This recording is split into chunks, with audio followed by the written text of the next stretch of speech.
بسم اللہ الرحمن الرحیم۔ ایمان و اسلام کی باہمی نسبت۔ امام غزالی رحمۃ اللہ علیہ فرماتے ہیں کہ علماء کا اس میں اختلاف ہے کہ ایمان اور اسلام کے درمیان کیا نسبت ہے، ترادف اور تساوی ہے یا عموم و خصوص۔ تحقیق یہ ہے کہ نسبت بیان کرنے کے لیے دونوں کا مفہوم متعین کرنا ضروری ہے۔ اگر ایمان سے مراد ایمان کامل لیا جائے اور اسلام سے بھی اسلام کامل مراد لیا جائے تو اس صورت میں ترادف یعنی تساوی کی نسبت ہوگی، جیسا کہ ائمہ ثلاثہ اور حضرات محدثین نیز امام بخاری رحمۃ اللہ علیہ کا مسلک ہے کہ ان حضرات کا مستدلل یہ ارشاد الہی ہے فَأَخْرَجْنَا مَنْ كَانَ فِيهَا مِنَ الْمُؤْمِنِينَ فِيهَا وَجَدْنَا فِيهَا غَيْرَ بَيْتٍ مِنَ الْمُسْلِمِينَ۔ اس بستی میں بالاتفاق ایک ہی گھر مسلمانوں کا تھا، یعنی حضرت لوط علیہ السلام کا گھرانہ۔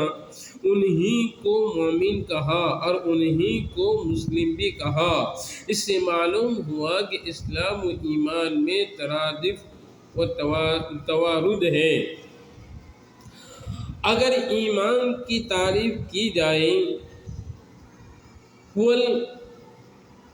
الانقياد الباطنی بشرط الانقياد الظاہری، اور اسلام کی تعریف کی جائے هو الانقياد الظاہری بشرط الانقياد الباطنی، تو اس صورت میں تلازم و تساوی کی نسبت ہوگی۔ اور اگر ایمان سے مراد لیا جائے تو صرف تصدیق قلبی یعنی انقیادی باطنی، اور اسلام سے مراد لیا جائے تو مطلق انقیاد اور اطاعت، خواہ دل سے ہو یا زبان سے یا جوارح سے، جو عموم خصوص مطلق کی نسبت ہوگی۔ اسلام عام ہوگا اور ایمان خاص، اور اگر ایمان سے مراد لیا جائے تو صرف انقیاد باطنی اور اسلام سے صرف انقیاد ظاہری، تو اس صورت میں اختلاف اور تباین کی نسبت ہوگی، جیسا کہ ارشاد خداوندی ہے قالت الاعراف آمنا قل لم تؤمنوا ولكن قولوا اسلمنا ولما يدخل الايمان في قلوبكم۔ علامہ عینی رحمۃ اللہ علیہ فرماتے ہیں کہ میرے نزدیک راجح یہ ہے کہ ان میں عموم و خصوص من وجہ کی نسبت ہے۔ بعض مومن ہوں گے، مسلم نہ ہوں گے، مثلا دل میں تصدیق آئی اور اظہار کرنے کا موقع نہ ملا، انتقال ہو گیا، تو ایسا شخص مومن ہے عند اللہ، مسلمان نہیں۔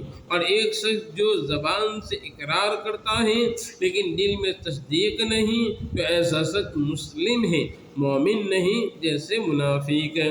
اور ایک وہ شخص ہے جو مومن بھی ہے اور مسلم بھی ہے جیسے صحابہ کرام رضوان اللہ علیہم اجمعین اور ہر مخلص مومن۔ پس ایمان و اسلام میں عموم و خصوص من وجہ کی نسبت ہو گئی۔ اس صورت میں ایک مادہ اجتماع کا ہوگا اور دو مادے افتراق کے، جیسا کہ مثال سے ظاہر ہے۔ بہت سے محققین نے اسی کو راجح قرار دیا ہے۔ علامہ عینی رحمۃ اللہ علیہ فرماتے ہیں کہ والحق ان بینہما عموما و خصوصا من وجہ۔ حافظ ابن رجب حنبلی رحمۃ اللہ علیہ نے اسلام و اسلام کے شرعی استعمال کے متعلق ایک کلمہ بیان کیا ہے جو نہایت قیمتی اور آب زر سے لکھنے کے لائق ہیں۔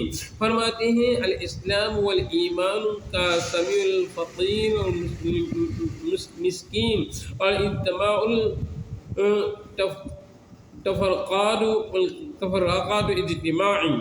پوری تقریر کا خلاصہ یہ ہے کہ دونوں ایمان و اسلام میں بلا شبہ فرق ہیں، حقیقت لغویہ کے روح سے بھی اور حقیقت شریعہ کے روح سے بھی۔ حقیقت لغویہ کی روح سے، جیسا کہ آیت کریمہ قالت الاعراف آمنا قل لم تؤمنوا ولکن قولوا اسلمنا سے ظاہر ہے، اور حقیقت سریعاً کی اس سلسلے سے حضرت صلی اللہ علیہ وسلم کی وہ دعا جو نماز جنازہ کے سلسلے میں کتب حدیث میں موجود ہیں قابل لحاظ ہے۔ چنانچہ اللہم من احییتہ منا فاحیہ علی الاسلام ومن توفیتہ منا فتوفہ علی الایمان میں زندہ رہنے والوں کے لیے اسلام جو انقیاد ظاہری اور اعمال جوارح سے عبارت ہیں کی توفیق کے لیے دعا، اور مرنے والوں کے لیے تو فی علی الایمان کی دعا، تو دونوں الفاظ کی باہمی فرق اور نسبت کی بخوبی واضح کر رہی ہے، اگرچہ ایک کا اطلاق دوسرے پر استعمال ثابت ہے۔